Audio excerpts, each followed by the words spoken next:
Hello and welcome to the program. I am Joy Uchejem.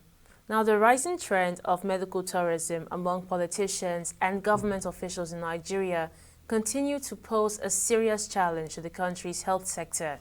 Despite numerous campaign promises by successive presidents to improve the quality of healthcare, government officials persist in seeking medical treatment abroad. Now, according to data from healthcare investment agencies, Nigerians spend between $1.6 billion and $2 billion each year on medical treatment abroad, putting pressure on the economy and exposing gaps in the local health system.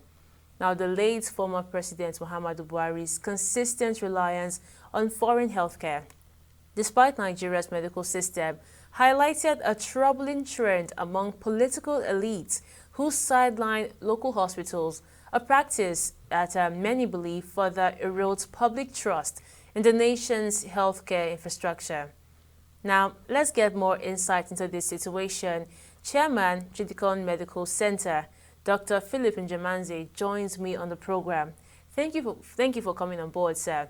Now, considering the high rates of medical tourism in the country, from your experience, are Nigerian doctors and specialists less skilled than their counterparts abroad, or is the problem more about environment and tools? When I was in the United States, I was one of the specialists to study the brain in space for NASA, the National Aeronautical and Space Administration. So I know the medicine at all levels in terms of care. There is no country on earth where the doctors are as creative, as innovative as in Nigeria. And so our nurses, because when you go to the US and they have to take just a simple venous puncture, they will start looking for Nigerian nurses because the other nurses don't do it, except that if there is a specialist. So even our nurses have very incredible level of commendation very much outside Nigeria. What is happening in Nigeria is the structural deficiency. The medicine, we have told them for years, even during the time of President Buhari, and subsequently, this is designed wrongly. This is not the way you run it. They have still the colonial structure.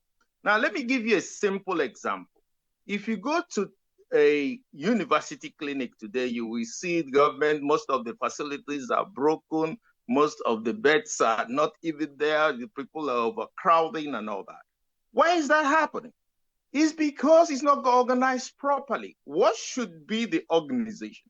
In a public hospital, like in Germany or other countries, what they do is that the government leases out these beds, this bed space that is in the hospital to private professors, doctors of incredible skills, so they can pass on these skills to trainees. So there is a deal between the government. It's like, okay, Professor Njoko, you own 35 beds in this 100-bed hospital.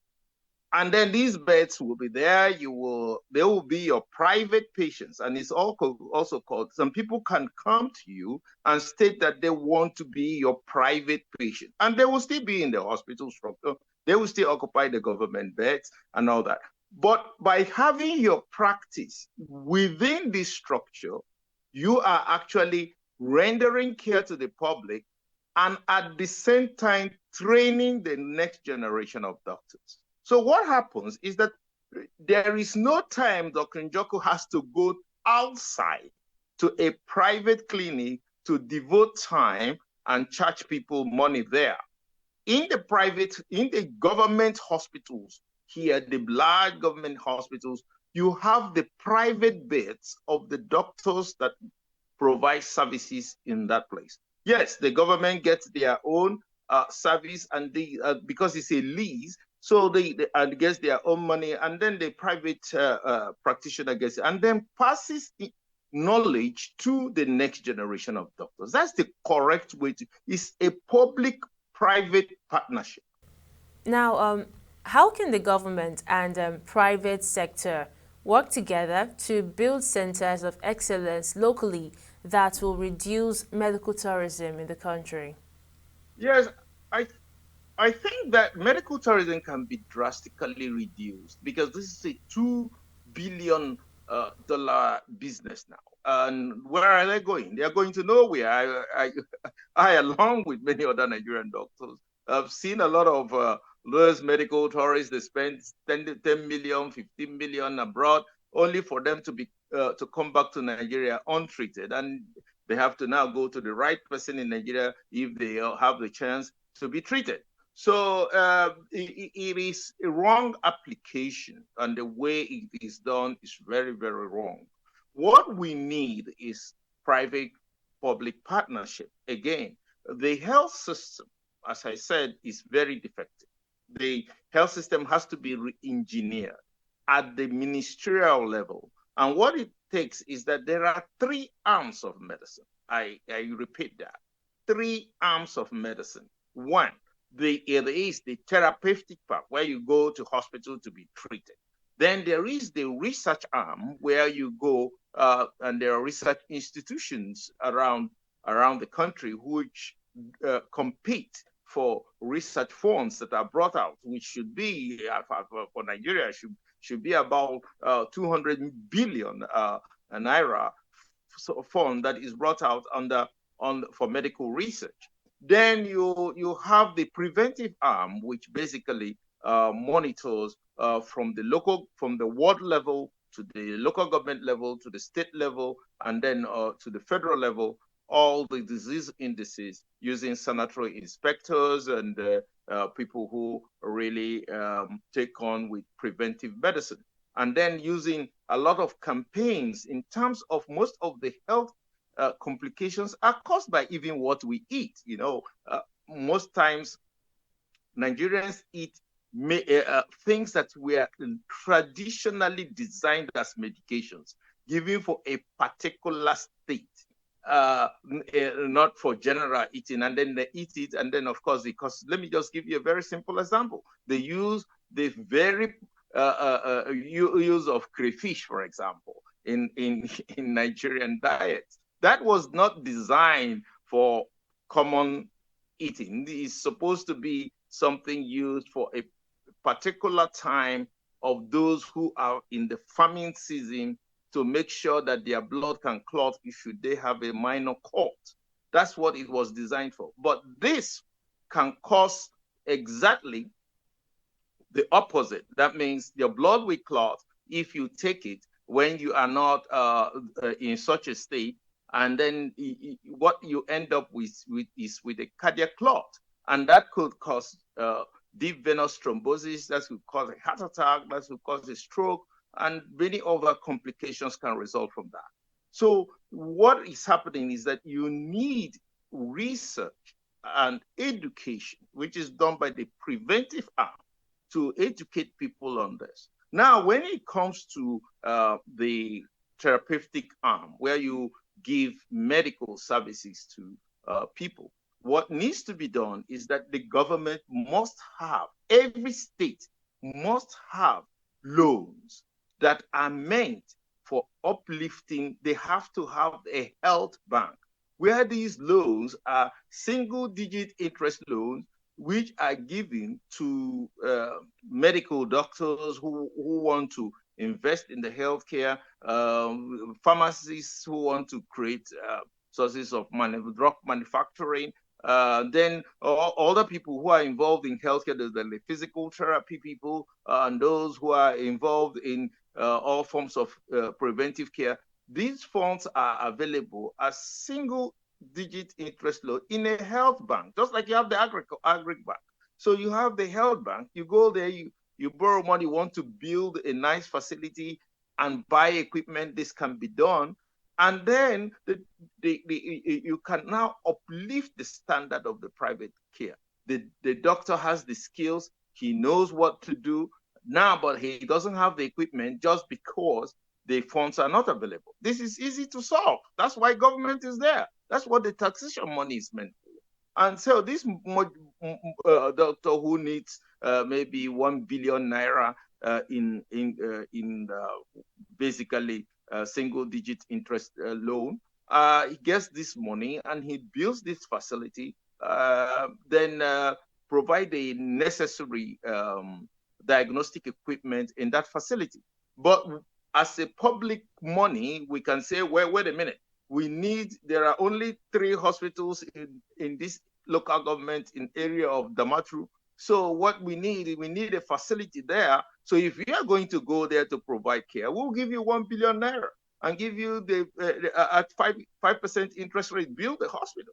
When you build it and run it, then the public will get the services, and then the doctor will have the satisfaction of doing a very good job, which he has worked for all his life. So these are the ways things are done in any organized society. We spend billions of naira on unnecessary things that are not useful, and then carry our own little foreign exchange for healthcare outside. So we can do this in Nigeria. The facilities and the Nigerian doctors are far more better than all these overseas doctors, including in India and in England and elsewhere. I know that because I have personal experience with this. I can tell you competently that our doctors have no matching class anywhere in the world. So we can do this. The problem is that when the leaders are not were properly informed, then you get all sorts of things. Okay, thank you for that, sir.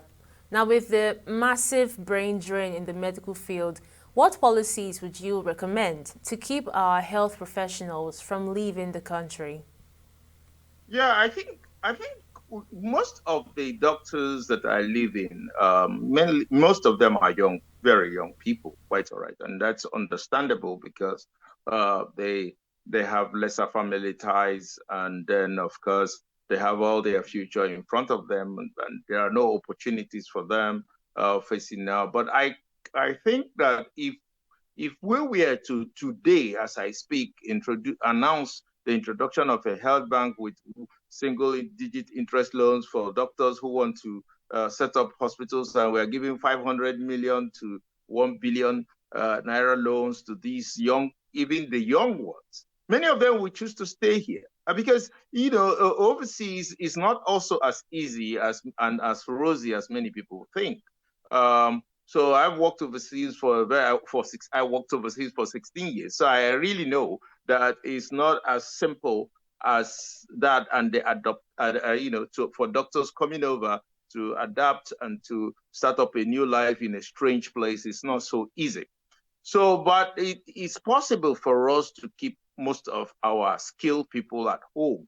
But we must be liberal. People have studied for years, sometimes 7, 12, or even 16 years in the medical the field, and then they want to practice a standard practice. You should be able to encourage them with the facilities. So, and better still, if you can form their private practices, because when a young person comes out, he barely doesn't have any resources to start up anything. So if government is giving already a standard loan just for the young people, for the young doctors who are coming in, maybe after they finish all their residencies and all that, they're giving them even 100 million to facilitate their practices. This is going to work. Many of them will stay back, and then many of them will form group practices. So they will do that. So the problem is just that the politicians have captured the issue of funds. That's only good for them. That's the problem. So they don't want to do anything that will benefit the entire society. So because if it is all their party things and all that, they are ready to spend billions. But when it comes to healthcare and all those, they think is a waste. And then because they are ready to run out of the country to go and receive healthcare in London, but unfortunately, many of them don't make it back. So the truth of the matter is that we really have to have a rethinking at the very high level and change the manner and approach which we treat medical services in this country. It used to be a lot more better. I remember when the military was still around, they were making a lot of emphasis on developing the facilities here. And they made quite a substantial progress. But now the civilian administrations have not been that serious and committed to developing medical services in Nigeria. And then almost subscribing to the idea that you need some foreign specialists. These people don't know anything. I worked with them for years, so I know they don't know. They are no match to Nigerians in any way, in any category. So the truth of the matter is that we really have to start looking inwards and develop our own people, our own resources, because they are the best in the world. I can argue with anybody in that regard. I will prove to you that Nigerian doctors are the best. That was very insightful. Thank you for lending your thoughts on the program. Chairman Chidikon Medical Center, Dr. Philip Njemanze. Thank you for lending your thoughts. We'll now go on a short break. 360 Health will be right back.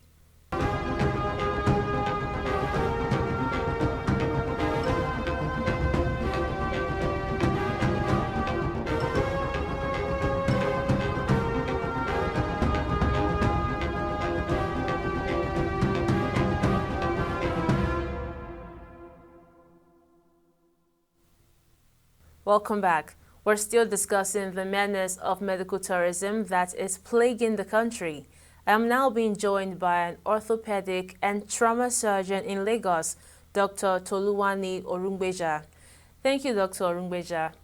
Now, despite his 2015 pledge to end medical tourism, the former president, Muhammadu Buhari, spent much of his presidency seeking medical care abroad and eventually passed away in a London hospital. Now, from a medical standpoint, what does this suggest about the state of Nigeria's healthcare system, and why does the political class continue to avoid local facilities? All right, very interesting question. First, we as Nigerians have gotten so used to our politicians making promises and not delivering on them. And we don't even hold them accountable for these failed promises. So if we look at the campaign strong points in 2015, in 2019, and tally them with the achievements of the 8-year tenure, we can hardly match them, right? And we just move on as Nigerians. We don't hold them accountable for it. That's why they can afford to, take us for a ride, go for their medicals abroad, and feel like there's nothing anyone can do or say about it. It does not really, it's a gross lack of trust, right, on the healthcare system that we have in the country when our leaders, always opt for medical tourism. It doesn't speak well of the country when they do that, right? We cannot say that we lack the expertise, right? We don't have to prove it. It is there. We have the best of hands, we have the best of brains. Our problems are lack of infrastructure, lack of welfare packages to keep our hands and our brains in the country. So we have many brilliant and highly skilled specialists in Nigeria who have to seek, better welfare packages and greener pastures abroad. And so we're bleeding out, we're losing our hands and losing our brains to other countries. But right here, we still have the hands to handle any kind of, what is his diagnosis? I'm sure we have the hands to take care of him.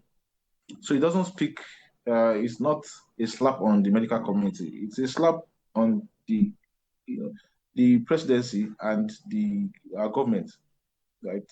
It shows their lack of interest, their lack of commitment, and their lack of trust in what we have in-house. Yeah, thank you.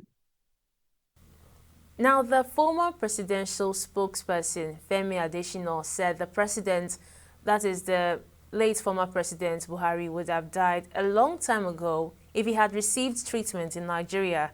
Some interpret this to mean that the expertise to manage his condition was not available locally. How would you respond to that? Okay.